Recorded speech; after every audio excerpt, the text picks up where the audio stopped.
से आज टीचर के रूप में आपके सामने हूँ, तो आपको भी अपने जीवन का कोई न कोई एम अभी से निर्धारित करना है। दिशा विहीन व्यक्ति अपने लक्ष्य पर, अपनी मंजिल तक नहीं पहुंच सकता है। स्वामी विवेकानंद जी ने नारा दिया था, उठो जागो तब तक नहीं रुको जब तक अपने लक्ष्य की प्राप्ति नहीं हो जाए। इसी का उद्देश्य लेकर हमें भी आगे बढ़ना है।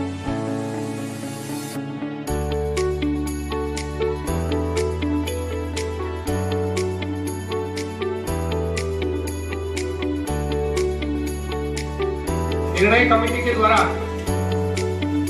प्रथम स्थान प्राप्त किया निबंध प्रतियोगिता में प्रतिज्ञा रावल ने, और द्वितीय स्थान प्राप्त किया है 11th से पप्पू रेबारी ने। तो मेरे जीवन का लक्ष्य इस निबंध का वाचन करें। मैं वास्तव में पुलिस अधिकारी बनना चाहती हूँ और मैं अपने राज्य के लिए मदद करना चाहती हूँ। विकसित भारत के प्रति योगदान और एक पुलिस अधिकारी बनकर दूसरों की मदद करना सर्वोत्तम तरीकों में से एक है। मैं पुलिस अधिकारी प्राप्त होगा और मेरे से घर समाज जिले और राज्य का सम्मान होगा और इन सब लड़कियों को आगे बढ़ने की भावना का बढ़ावा होगा। अपने भारत की सेना का सैनिक बनकर अपने देश की और देश के लोगों की रक्षा करना चाहता हूँ। मेरे सैनिक बनने से जहाँ एक तरफ मैं परिवार वालों से दूर हो जाऊंगा, वहीं दूसरी ओर उन्हें मुझ पर गर्व भी होगा। नहीं हो सकता है। आपको यहाँ से एयरपोर्ट जाना है तो टारगेट फिक्स कर।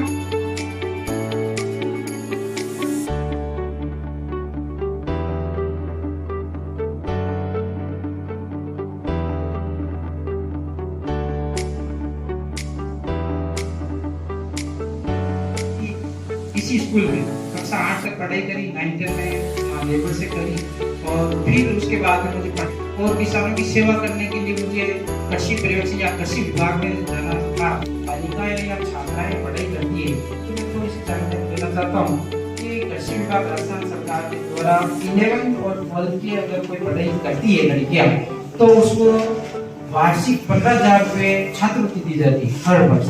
फिर एमएससी के अंदर भी 25,000 रुपए स्कॉलरशिप है लड़कियों के लिए, और पीएचडी के लिए 40,000 रुपए आपका वार्षिक जो है छात्रवृत्ति लड़कियों को मिलती है।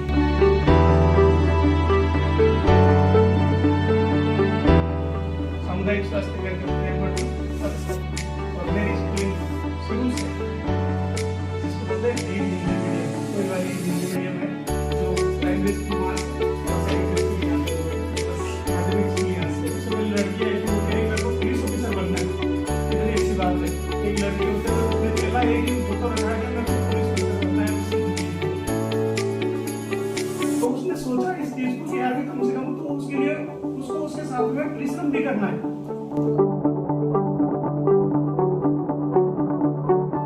आपने विचार किया, सोच लिया कि मुझे ये करना है, तो आपको उस काम को करने से कोई भी नहीं रोक सकता। सिर्फ अपने मन की जो ये विल पावर की बात बता रहे थे कि विल पावर होना चाहिए कि मुझे ये करना है, ये सोच लिया तो वो काम हो जाएगी। विचार लो कि मृत्यु हो न मृत्यु से डरो कभी, मरो परंतु यो मरो की याद तो करे से। हुई न यूं सो मृत्यु तो प्रथा मरे प्रथा जी। बहुत सारे मर गए और बहुत सारे जी रहे हैं। हुई न यूं सो मृत्यु तो प्रथा मरे प्रथा जिए, मरा नहीं वही की जो जिया आपके लिए।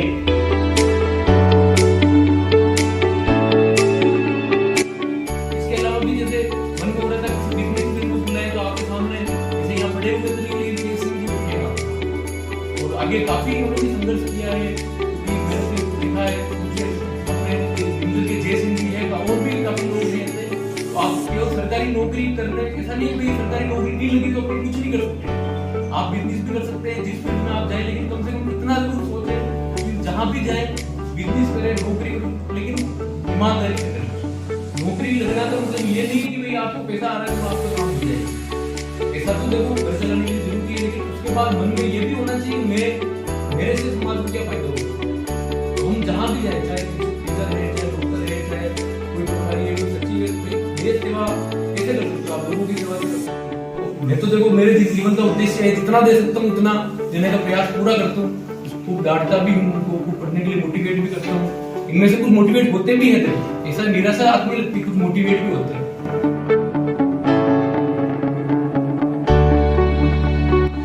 जी के मंदिर में जो समझ मिलती है वो समझ आपको कहीं दूसरी जगह नहीं मिलेगी। इसलिए आप शिक्षा जितनी अच्छी दे पाएंगे गुरुजनों से या जितना अच्छा समझ पाएंगे, इसके लिए मेरे से पूर्व वक्ता ने कहा है तो वास्तव में गुरुजनों का श्रेय हमारे जीवन में रहता है। चाहे कुछ भी बने, नौकरी करें, बिजनेस करें, काश्तकारी करें, पशुपालन करें या मजदूरी करें, लेकिन अगर हमारे में समझ है, शिक्षा है तो हम सब कुछ करने में सक्षम है। बाकी हम निराशा हाथ लगेगी या समाज में, हमारे परिवार में हम केवल पिछड़ के रह जाएंगे, ऐसी स्थिति बन जाएगी। इसलिए आपको शिक्षा लेना बहुत ही जरूरी है। सभी विषय का सार शिक्षा है। जय हिंद, जय। आगे जाने के बाद भी अगर आपको लगे भी ये क्षेत्र मेरे लिए ठीक नहीं है मेरे को, तो आप दूसरा भी सेलेक्ट कर सकते, ऐसी भी बात नहीं। आजकल नई शिक्षा नीति जो आई है उसमें तो भी और धीरे धीरे हर क्षेत्र में हर विद्यार्थी कोई भी विषय ले सकता है, कहीं भी जा सकता है। इसलिए बोलता है कि पहले जो शिक्षा नीति थी उसके अनुसार तो पाबंदियां थी, धीरे धीरे पाबंदियां खत्म हो जाएगी। करना है तो मन तुम्हारे मत बैठो, आगे आगे बढ़ना है तो हिम्मत हारे मत बैठो। चलने वाला मंजिल पाता, बैठा पीछे रहता है। ठहरा पानी सड़ने लगता, बहता निर्मल होता। हमें भी अपने जीवन में उत्तरोत्तर प्रगति करते रहना चाहिए, आगे बढ़ने की उमंग रहनी चाहिए। अपने जीवन में ठान लेना चाहिए कि हमें आगे से आगे अपनी पदस्थापना हम हमारा कर्म करके हम आगे उत्तरोत्तर प्रगति करें, अपने जीवन में आगे बढ़े, ऐसा लक्ष्य अपने जीवन में उतारना चाहिए। धन्यवाद।